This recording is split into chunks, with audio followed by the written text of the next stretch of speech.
Welcome back to, I think this is episode 3 in the van build series, and I just kind of wanted to go over the different tools that I'm going to be using to make the van.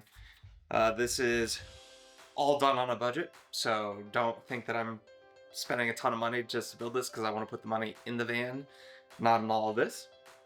So I just kind of wanted to give a quick run through of the different things. Let's start off with this little workbench here. It's an Amazon special. I just needed something that had self-leveling feet because I'm working in a garage and it tilts back and forth. The next one is this 7¼ inch Ryobi miter saw. It's one of the ones that slides. One of the things that I did do was got a aluminum specific blade for this. So technically speaking, aluminum is soft enough that you can cut it with a wood blade, but they don't recommend doing hundreds of cuts with that. So I figured since most of the cutting I'm going to be doing up front is going to be on aluminum extrusion, figured I might as well get an aluminum blade. In front of that is this, it's called an air saw. You hook it up to an air compressor and then you put a blade in here, and it just kind of helps you do long continuous cuts without having to worry about a battery. It's a little slimmer than, like a true jigsaw, and it's just got a little bit more power and you can swap out the blades a little bit easier. So I've seen quite a few people use these online. I've never used one, but when I get to that stage where I need to cut holes in the van to prepare it for different things, figured this would be handy. Again, Amazon special. All of this stuff that I can link will be linked down below just so you can go and look at it a little bit more. They will be affiliate links because I'm learning this van is not cheap. So next to it, I've got a little metal ruler, and then this is like a giant square. One of the things that I've seen when people use aluminum extrusion is that you have to have things very perpendicular to each other, like very squared off straight, for it to really have that true strength that you want from it. So I figured that would be helpful. I've got a little countersink bit for drilling some holes for screws in the near future. This is a little bits kit from Vera. It's a German company, so I think that's how you pronounce it. It's helpful to use this little chuck to put it in like screwdriver, power drivers. This I got from the recommendation on Humble Road. If you're familiar with that guy's videos, he puts out a lot of stuff on extruded aluminum. And this is just a little mini ratcheting screwdriver. But one of the kind of helpful things is the head pivots. So it makes it kind of easy to get into those little tight spaces that you need to sometimes.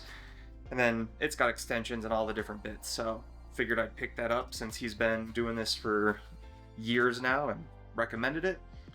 The next key tool is this. It is a ball head driver. So what it means is most of the time your screwdrivers are set up specifically for a sort of bit that you're going to do, whether it's a hex, a Phillips, a flathead, whatever. But they only work if you're straight into it. Well, a lot of the times you're going to be in tight corners and you're going to want to turn this from an angle. And if you do that with a traditional screwdriver, it'll start to strip the head of the screw. Whereas this, because it's slightly rounded, it allows you to keep turning, but it doesn't strip the screw. So, big deal. Then I've got some needle nose pliers and some flush trim bits for various wiring stuff that's coming up in the future. Tape measure, another one of these little ball joints, but it's got a 90-degree angle on it, so that's helpful. This is a tapping set, so when you drill a hole, you can also put in one of these and it will create threads in there for screwdrivers to latch into. I've got a dry erase board and dry erase markers so I can keep track of all the different measurements and kind of draw out a little sketch of what I'm building to keep it all, straightforward in my head. Next up are just some trim puller pieces. So there's not a whole lot of trim in the van at the moment, but there is some stuff around the seating compartment, like where the driver and passenger seat are. There's the headliner, there's some things on the door, whatever, and so just figured it'd be better to have actual tools for pulling those apart than just trying to do it by hand. Here is a set of wire strippers. They are self-adjusting, and so if you've never used these before, it doesn't matter what gauge wire you put in here. it will automatically cut it and then trim it, you know, like peel back the casing so you can get to the wires. So I'm currently working on a couple different projects where these will be handy, and so I figured I'd invest in a somewhat decent set of these. Safety equipment, because safety. And then over here I've got a 8-inch drill press. I'm new to the drill press world. As you can see, it doesn't even have a chuck on it, so still learning, but also having perfect perpendicular drills will help when I'm securing the aluminum to the floor, you know, so that it locks in. So I figured this was worth it. Again, Amazon special, super affordable. Might not be the best quality, but putting the money into the van, not into the tools. Finally, I've got this little piece here just to kind of represent the 3D printer, because that was such a big deal, like big part of how this whole van got designed. So I wanted to include it, fueled by caffeine. And that's about it for, as you know, what tools I'm using. I'm sure there will be, you know, odds and ends as I go on, but I'm gonna clear off most of this and then kind of go over why I chose to go with extrudable aluminum over wood. All right, so for anybody that isn't familiar with what extruded aluminum is, it's just pieces of aluminum, but it's cut in this shape. You can also get it in different varieties where these two might be filled in, so they're just solid sides. So it's like just this one kind of gives it a cleaner look. Could have 1 side, 2 side, 3 side, 4 side. Some of them will have dimples, etc. But extruded aluminum is just this general kind of shape with slots. And so some of them will have holes in there. You can tap them out and screw things into them, like table legs, you know, so that they stand, or you could use it to drill a hole to attach different pieces together. But generally, we use things like this. As if I'm an industry expert. They're just little pieces of aluminum cut into an L shape, and then you use a bolt and then a little nut, and it slides into this channel right here.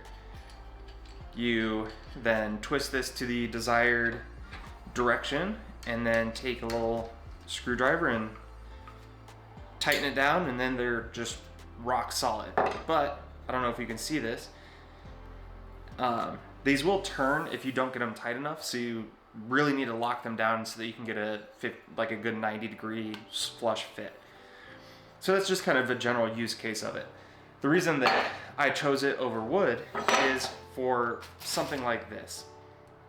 This is literally just an example. It's being used for nothing. But say I'm going through this whole build process and I realize I need more height up here for whatever is above this, but I can't change anything down here. So all I have to do is come in here and loosen this up. You can slide it down just a little bit, tighten it back up, and I'm right on my way. So if this was wood, I would have had to remove screws, drill a couple more holes, and then figure out a way to drill, you know, put more screws into it there. And this wasn't like a great example, but I just kind of wanted to show you how quickly I can adjust things with extruded aluminum. And it's also pretty rock solid for what it is. And I don't need a bunch of sanding and finishing and squaring up unsquare pieces of lumber. I can really make this work to what I need. And just another thing is, like, this is what I was talking about with that ball head. I can come in at this big of an, like this steep of an angle, still twist it, and not strip the head of that bolt. So using those, the ball-headed screwdrivers is super beneficial for a use case like this. If not, I can always use that ratcheting one that I was showing earlier. But so this is kind of why I'm going with extruded aluminum, because the other difference is that I can build something on the passenger side, build something on the driver's side, and then just put one bar bridging the two of them, and now I can tighten them all together and really create a lot of rigidity in the back of the van, give it a lot of structure so there's less wobble, less shake, less uncertainty when you're kind of going over bumpy roads. But like I mentioned in the first video, and I think the second, it's, you know, late January, February here, so it's still snowing, it's still very cold outside.